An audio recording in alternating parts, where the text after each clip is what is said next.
Allora, Rocche di Castiglione is perfectly explained by the video. So watch the video. My videos are supposed to tell you something about the pairings, about what I think about the wines. But to me, the winemaker is going to tell you 90% of the things. I will try to fill the gap of the things that he didn't tell about the video, in the video. Claudio Viberti, which is the really, really low profile type of guy. I love all these winemakers in Barolo. They are making like 5, 6, 10,000 bottles in a small cellar, and they have incredible wines. And their price, of course, no, Barolo is a pricey wine, of course, but they are not like crazy, crazy, crazy expensive. And they somehow have a beautiful understatement, which is the one of possibly the biggest quality of the Langhe region. Castiglione Falletto is this area here, and Rocche di Castiglione is a Barolo that is called the female of Barolo, because it's got this light roses. It's possibly one of the few wild area of the Barolo region. The Barolo region, the problem of Barolo region, you don't have woods, you don't have forests, you don't have nature around. It's mainly vineyards. A lot of winemakers are using a lot of chemicals in the vines. So possibly this one here is facing a river with a steep, come si dice burrone? A cliff, with a steep cliff. So it's impossible to grow vineyards there. So that's wild because there's no other thing you can do there. And instead of just letting the woods, you cannot, build houses and so on. So it's a magic area. It's the longest stripe of vines facing this cliff and the river, and the soil is slightly more sandy than usual compact clay that gives to the wine a beautiful roses and delicate flavor. But one day he told me I also make a Bricco Boschis. My eyes said, wait a minute, Bricco Boschis?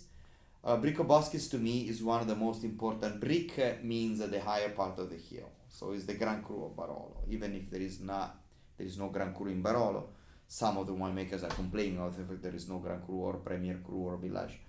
I like the idea that it's not scale classification, but still the brick usually is the best part of it because it's the more facing the sun and so on. And Bricco Boschis to me used to be an incredible wine, mainly only produced by Cavallotto. I hope that Cavallotto brothers they don't get offended, but I believe that in the last 7-8 years Cavallotto has not been. I don't know. I don't like their wines. Maybe it's my problem. Maybe it's their problem. Maybe it's time problem. And so I was a bit upset because I thought that crew was incredible and they own the entire production of Bricco Boschis. And then here comes the story. It seems that Claudio Viberti he used to own part of the Bricco Boschis and sell his grape to Cavallotto. And 5 years ago, he decided to produce his own Bricco Boschis. So the wine we're having here doesn't exist. Wine drinking sometimes is about prestige. So we are actually getting to the soul of the concept that in this case you're getting a wine that nobody has, and this is a bottle that could cost like $200 potentially. So this value all the price of your wine club. Mamma mia, che cazzo, è buonissimo sto vino qua, veramente buono, veramente buono. Bricco Boschis to me is a hill that is over here. It's the synthesis of Monforte, Castiglione and Serralunga. With one wine you have 3 villages as a concept.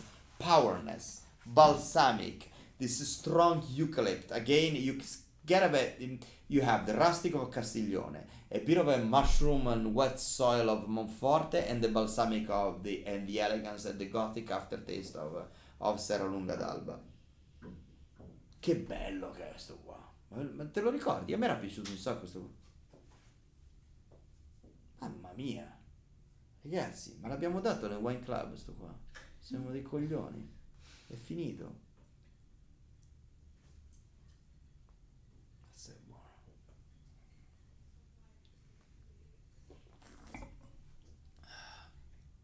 No, mamma mia.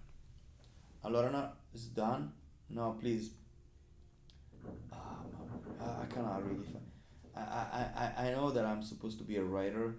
When I talk about emotions, I'm quite good when I try to describe situations and things. when I try to describe wines, it's like trying to describe a loving affair or a sexual experience. Something I don't really find the words to say how this wine is able to be a synthesis of all my memories about Nebbiolo and Barolo, in a sense, because this wine is able to tell a story that is everything, everything I like, and in a way everything I find interesting and unique in the Barolo area. Is a wine that doesn't taste like anything else.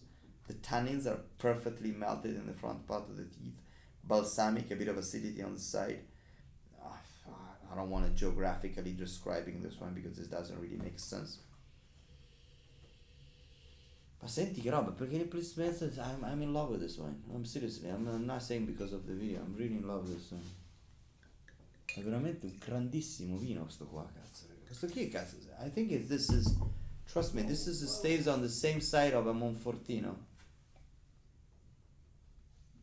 Questo è un Monfortino. This tastes like a Roberto Conterno. This takes Monfortino that cost $1,000 or euros.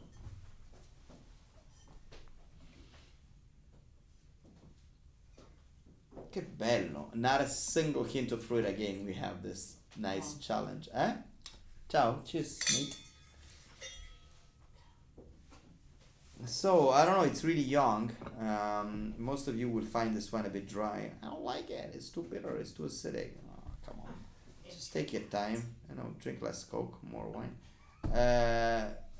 Leave this wine at the cellar if you can. If you can resist, leave this wine. You need to settle it down. Tannins need to be softened.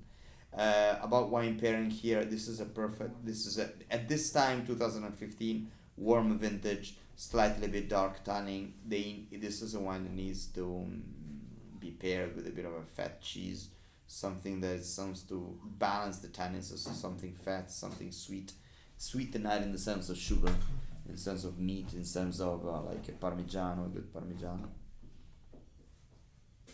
Che bello. So, just a last thing to say. You have some videos, you have my tasting notes, which are not really important in my opinion. The most important thing, can you do yourself a favor? When you open a bottle of wine, have some friends around. 5, 6, 7, 8 friends. Don't drink the wine alone. It's so sad. And if you want to drink alone, there's a lot of stupid Jack Daniels out there. You need to. Wine is about sharing. Don't drink too much. Drink properly. Drink wisely. Drink slowly. Take your time with a nice fancy glass like Zalto. This costs more than a Barolo actually. This glass, but a shape with a big, the ratio should be 2 to 1, 1 to 2, and pair it with the food, and enjoy your dinners and abasta. Cheers.